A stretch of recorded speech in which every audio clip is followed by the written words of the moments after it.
What I want to share with you is the teachings of Divine Mother from Ananda Lahari, and it's a sacred text about Kundalini Shakti.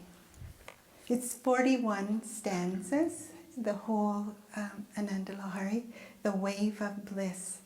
And what it says in verse form is about Divine Mother Kundalini. It's about the essence of Kundalini, and the very first verse is something that Swami Radha talks a lot about and seemed very important to her. It's only when united with Shakti has Shiva the power to create, but without her Shiva cannot even stir. How then can I, without worth, bow down to thee or sing thy praises? So we're talking about Shiva and Shakti, and we're talking about ourselves, and we're talking about the world and how things come into manifestation and are dissolved, how they're created, preserved, and destroyed. So once we know that that's what's happening, then we can't get upset. You're going to create something, it's going to be preserved in some way, and it's going to be dissolved, just like you and me, our bodies. What it is this coming together of the creative and the dissolution, the in-breath and the out-breath. And so something needs to come in and something needs to go out. And Swami Radha always explained it. Shivananda's work wouldn't have come to Canada if she hadn't had an ashram here. We wouldn't be here if Swami Radha wasn't here. There's always something that creates what we're in. And it's always needed to bring that forward. So in ourselves, there's always something that's larger than us, that tells us that we have more potential, more power, more to learn than we could ever think of. But it's our duty, that's why we're here, is to keep on creating. And that's where we have the choice. That's where we make the decision about what we're going to create. So once we become aware of this dance, we become aware of our responsibility. To make a decision means that you take something, you create something, and you cut off something else. Because if you make a decision, you can't have it all. So we're constantly doing that, and we have to think about the decisions we make and the goal that we're going towards. It's so inseparable. We always try to figure things out and put them in little boxes, but it is inseparable, like fire and heat, like ice and cold. So it's inseparable. You do something, it has a result. Fire has heat. What do you have? Because there's no sun without any rays, and there's no teachers without any students. And there's no mothers without any children. It's just like, so you're always creating something. And what she gives us, the Divine Mother, is mind and intellect and breath. And so we can connect with those subtle aspects. And in one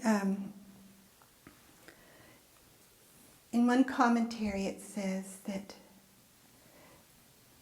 even the subtlest things of Shiva can't move, like the light and breath. So everything takes something to generate it, to create it. And that is Divine Mother. She's creating and bringing what is our potential to life. And when you become aware of that dance, awesome. Because you're part of it, and you become part of a dance that's always ongoing. It's not stuck somewhere. You're creating, you're moving on, you're learning, and it's important to know that how that learning takes place. Part of the dance is learning by mistakes. So once we become aware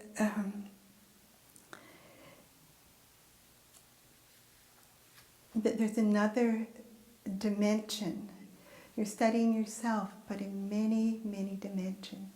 So you don't just stop at the one with the problems, or the one with the emotions, or the one with the imagination.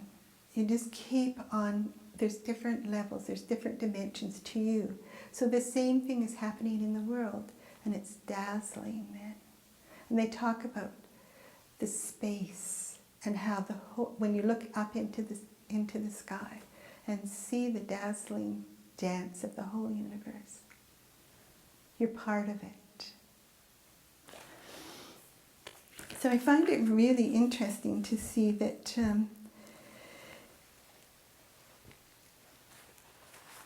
how we become handmaidens is to see that light in all our experiences. Swami Radha says, when you can see the life-giving rays, even in desperate human tragedies, you become aware you are a handmaiden of Divine Mother. So you've set something in motion, some attitude, some way of looking at the world, some way of giving to the world. You've set something in motion, something spiritual in motion. That's beyond the love that we know, it's beyond the physical life, and it's beyond the mind. So often, if you hear the news, or if you hear of a tragedy, if you hear of death, it's all part of that dance. And if you can see the rays of light at that time, if you can see the dance,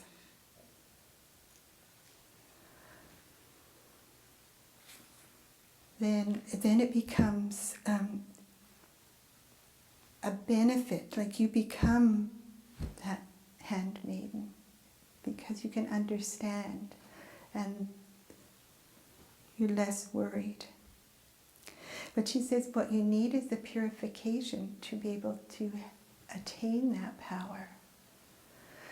So all the things that come to us, and we sort of load ourselves up with concepts and stories and desires and wants and worries and obligations and resentments and all of those things, then that power has to be purified so it can be used for our benefit and the benefit of others.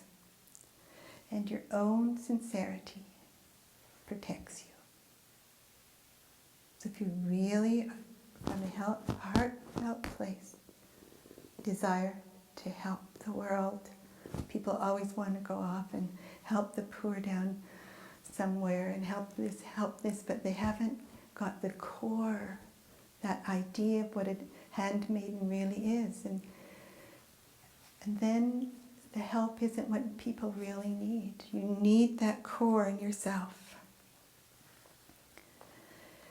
And she, there's always a story she told, and I heard a number of times, of how Divine Mother, in her sorrow, cried tears over people, how they'd harmed themselves through their jealousy, their self-justification. She just lists all the things that people do. And each teardrop becomes the creation of a devotee, willing to do her work, to be a handmaiden of Divine Mother. And there's no greater aspiration, no greater reward. So what we're going to do tonight is to take the mantra, which which is Saham, Hum Sa, Saham. And it's bringing the two together. It's bringing Shiva and Shakti together with your breath. So as you breathe in, Hum Sa, Hum Sa. And then you can reverse it. Sa, Hum, Sa, Hum. And so you're coming into rhythm with the rhythm of life, with the rhythm of the universe. And you're bringing that, you're exploring that, bringing in that inhalation and exhalation. And that's the dance, that's the rhythm of the gods, that's the rhythm of life, the rhythm of the universe. You bring it right in and you bring stillness to you. So, Hum Sa. Hum is Shiva, Sa is Shakti. So we need both.